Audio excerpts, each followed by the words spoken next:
Еще один известный с давних пор и не утративший со временем своего значения объект – уникально по свойствам целебный источник. Сюда приезжают лечиться не только жители Ингушетии, но и соседних регионов. Мы с вами находимся, значит, на территории целебного источника Мелхий. Это лечебно-оздоровительный, можно сказать, комплекс на сегодняшний день. По своим свойствам эта вода, она лечит многие болезни. Сюда приезжает очень много жителей из нашей республики, даже из-за пределов.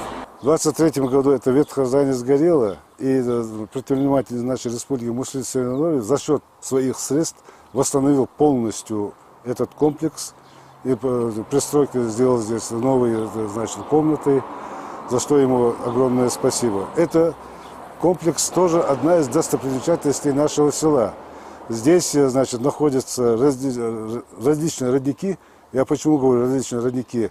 Некоторые, одни родники, они для сосудистых заболеваний, другие для суставов, третьи для, скажем, для лечения каких-то ран и так далее, грязевое лечение. Вся эта территория, она отведена под курортную зону. В будущем, я надеюсь, что этот курорт будет построен. Раньше был курорт, были здесь ванны, грязевые ванны.